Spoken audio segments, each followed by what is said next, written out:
Hello learners, तो इस video में हम अपने टॉपिक को कंटिन्यू करेंगे इंडेक्स नंबर्स को। और ये है हमारा पार्ट 1।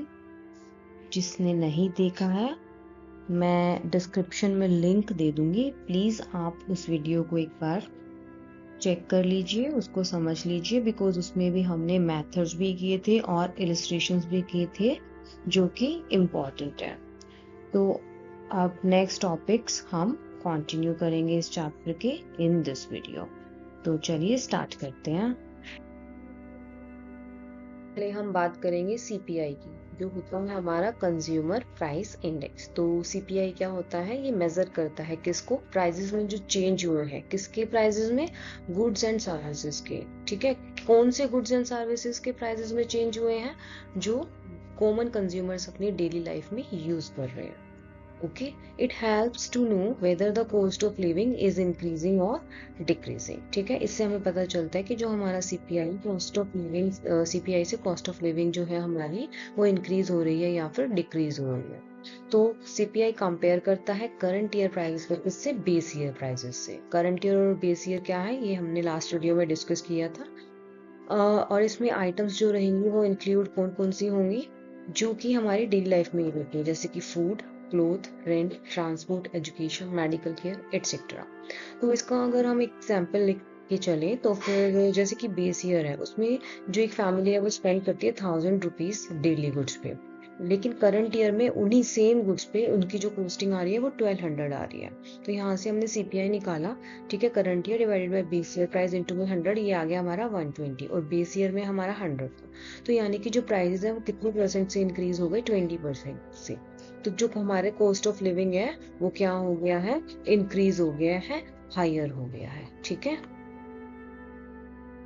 तो अब हम बात करेंगे मेथड्स की। किसके मेथड्स की? सीपीआई के मेथड्स की। तो यहाँ पे हमें दो मेथड्स दिए हुए हैं। फर्स्ट है हमारा एग्रीगेटिव एक्सपेंडिचर मेथड, और सेकंड है हमारा फैमिली बजट मेथड। तो फर्स्ट मेथड जो है हमारा वो सिमिलर है लास्पेरेस मेथड से, जो हमने पहले डिस्कस कर लिया है लास्ट वीडियो में। आप वीडियो चेक कर सकते हैं, डिस्क्रिप्शन में लिंक है। और इसका फॉर्मूला रहेगा हमारा sum of P1 Q0 divided by sum of P0 into Q0 into में 100। P1 क्या है? करंट ईयर के प्राइस हैं कमोडिटी के, P0 बेस ईयर के, और Q0 क्वांटिटी है किसकी? बेस ईयर की ही। ठीक है, तो यहाँ से हमारा सीपीआई कैलकुलेट करने का यहाँ से फॉर्मूला आएगा। देन है हमारा सेकंड मेथड, वो है हमारा फैमिली बजट मेथड। इसमें जो फॉर्मूला यूज होगा वो कंज्यूमर प्राइस इंडेक्स का, वो होगा sum of R W divided by sum of W. R क्या है? हमारा current year price relative of various item, और डब्ल्यू क्या है? वेट है।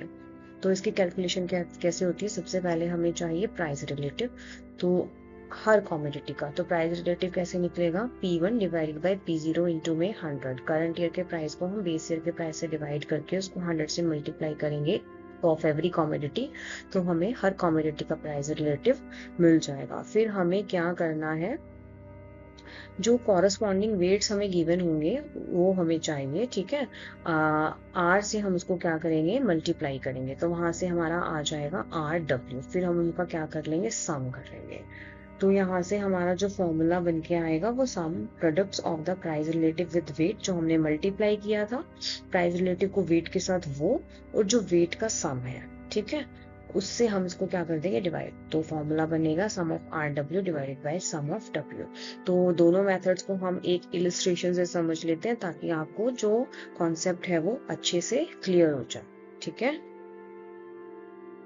तो चलिए हम दोनों मेथड्स, एग्रीगेट एक्सपेंडिचर मेथड और फैमिली बजट मेथड, दोनों को हम एक इलस्ट्रेशन से समझ लेते हैं। तो यहाँ पे हमें आर्टिकल्स गिवन है: rice, wheat, pulses, ghee, oil, clothing, firewood and house rent. Quantity given है जो कि कंज्यूम की गई है बेस ईयर में, और प्राइजेस गिवन है बेस ईयर के और करंट ईयर के ऑफ एवरी आर्टिकल। ठीक है, ये इलस्ट्रेशन आप अच्छे से देख लीजिए। इसको हम सॉल्व करेंगे अब नेक्स्ट स्लाइड में। तो सबसे पहले हम बनाएंगे टेबल। आर्टिकल्स लिख लिए, क्वांटिटी हमने लिख लिया, then prices in base year, prices in current year. Base year prices को P0 से डिनोट करेंगे और करंट ईयर के प्राइसेस को P1 से और क्वांटिटी ऑफ बेस ईयर को हम Q0 से रिप्रेजेंट करेंगे। तो यहाँ से हमारे पास जो गिवन है डाटा वो है Q0, P0 एंड P1। अब हम aggregate expenditure in base year calculate करेंगे जो होता है हमारा P0 इंटू Q0। तो यहाँ से हमारे पास P0 भी है और Q0 भी है, तो इनकी मल्टीप्लाई करेंगे तो हमारे पास क्या आ जाएगा, एग्रीगेट एक्सपेंडिचर आ जाएगा किसका, बेस ईयर का। तो यहाँ से 24 into 5 120, 16 into 1 16, 12 into 2 24, 4 into 5 20, 5 into 4 again 20, 40 into 1 40, 10 into 2 20 and 1 into 20 20। अब हम इनका क्या कर लेंगे, सम हमारा आ गया 280। अब हमें चाहिए aggregate expenditure in current year. ठीक है, करंट ईयर का प्राइस ये रहा, यहाँ पे गिवन है, ऑलरेडी क्वेश्चन में गिवन था और हमारे पास क्वांटिटी भी है। तो हम अब मल्टीप्लाई करेंगे P1 इंटू Q0। तो 30 into 5 150, 20 into 1 20, 2 into 18 36, 4 into 6.25 25, 5 into 5 again 25, 40 into 1.50 60, 10 into 2.50 25 and 1 into 25 is equal to 20। अब इनका भी हम क्या कर लेंगे, सम कर लेंगे। यहाँ से हमारे पास जो सम आएगा वो आएगा 336। Now we have to put the values in the formula. तो यहाँ पे हम index number for current year का फॉर्मूला पुट करेंगे जो होता है sum of P1 Q0 divided by sum of P0 Q0 into में 100। ये 366 एंड डिवाइडेड बाय 280 इंटू में 100। तो यहाँ से हमारा index number for current year आ जाएगा 130.71।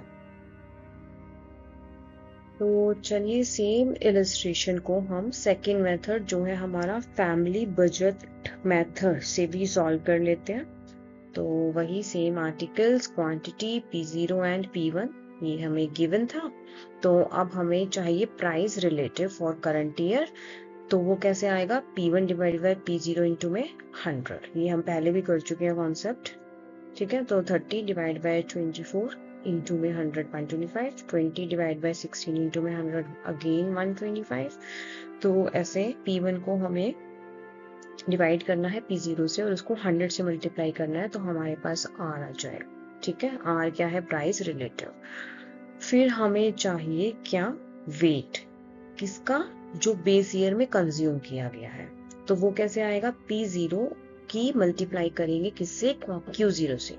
ठीक है, तो P0 और Q0 हमें गिवन था, तो ये हम मल्टीप्लाई कर लेंगे और हम इनका कर लेंगे सम। हमने लास्ट जो मेथड है उसमें भी ये किया था। ठीक है, और फिर हमें लास्ट में चाहिए हमारा product of price relative and weight, R है, W है, इनका क्या कर देंगे, मल्टीप्लीकेशन।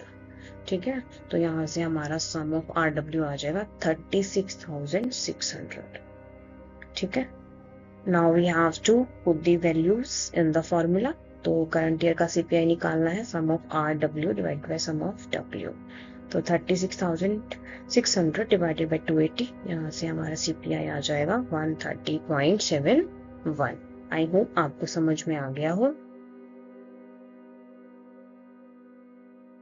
बात करेंगे WPI की। ठीक है, WPI क्या होता है, होलसेल प्राइस इंडेक्स। तो WPI भी मेजर ही करता है ओवरऑल चेंजेस इन प्राइसेस और गुड्स को, लेकिन होलसेल लेवल पे। CPI कंज्यूमर लेवल पे करता था और WPI होलसेल लेवल पे। तो ये जो WPI है वो प्राइसेस में जो चेंजेस हुए हैं वो शो करता है, लेकिन कंज्यूमर तक पहुंचने से पहले। ठीक है, जैसे कि होलसेल में जो गुड्स होते हैं वो बल्क में सेल होते हैं। ठीक है, लार्ज क्वांटिटीज में सेल होते हैं, तो ये उसके प्राइसेस को मेजर करता है। इसमें हमारे जो गुड्स रहेंगे, primary articles, fuel, power and manufacturer goods. ठीक है, तो जो WPI है वो मेजर करता है किसको, इन्फ्लेशन को, इकोनॉमी। तो अगर हम सिंपल वर्ड्स में बोले तो WPI tells us how prices are changing for sellers and producers, not consumers. ठीक है, कंज्यूमर्स के लिए कौन, CPI, और WPI है सेलर्स और प्रोड्यूसर्स के लिए। ठीक है, एग्जाम्पल ले लेते हैं। यहाँ पे बेस ईयर में होलसेल प्राइस थे वो 5000 थे और करंट ईयर में 5500 वो हो गए हैं। तो यहाँ से हमने WPI मेजर किया सेम फॉर्मूला से, करंट ईयर अपन में बेस ईयर प्राइस इंटू में 100। यहाँ से हमारा WPI आएगा 110। तो इसका मतलब है कि जो होलसेल प्राइस है वो इंक्रीज हो गई है 10% से। तो इसका मतलब इन्फ्लेशन हो गया है प्रोड्यूसर लेवल। ओके, देखिए, डेवलपमेंट सिर्फ पैसों से मेजर नहीं होता, तो इसलिए आया हमारा ह्यूमन डेवलपमेंट इंडेक्स का कॉन्सेप्ट। इसमें क्या करते हैं, इसमें मेजर करते हैं कंट्री की डेवलपमेंट की इनकम से नहीं, अदर फैक्टर से। ये फोकस करता है कि जो वहाँ के लोग हैं किसी भी कंट्री के, उनकी जो लाइफ है वो कितनी अच्छी है। और ये किसने प्रिपेयर किया था? UNDP, United Nations Development Programme. तो इसकी जो डायमेंशंस हैं वो ये 3 डायमेंशंस हैं, इम्पोर्टेंट डायमेंशंस। एक तो हेल्थ, कि वहाँ लोगों की हेल्थ कैसी है, कितनी ज़्यादा एज लोग जी रहे हैं, ठीक है। एजुकेशन, वहाँ की जो लोग हैं वो कितने ज़्यादा एजुकेटेड हैं। स्टैंडर्ड ऑफ लिविंग, उनकी पर कैपिटल इनकम कितनी है। तो सिंपल वर्ड्स में अगर हम बोले तो HDI शो करता है कि किसी भी कंट्री के पीपल कितने हेल्थी हैं, एजुकेटेड हैं, ठीक है, और उनका स्टैंडर्ड ऑफ लिविंग कितना अच्छा है। HDI को हम एक एग्जाम्पल से समझ लेते हैं। एक कंट्री ए है और एक कंट्री बी है। कंट्री ए की जो लाइफ एक्सपेक्टेंसी है वो ज़्यादा है, लोग वहाँ पे ज़्यादा जी रहे हैं, ठीक है, ज़्यादा एज वो एंजॉय कर रहे हैं अपनी। उनका जो एजुकेशन सिस्टम है वो बहुत अच्छा है, और उनकी जो पर कैपिटल इनकम है वो भी हाई है। तो HDI हमारा वहाँ से मेजर हो गया है 0.8। और कंट्री बी है, वहाँ की जो लाइफ एक्सपेक्टेंसी है वो भी लो है, एजुकेशन भी पुअर है और इनकम भी लो है।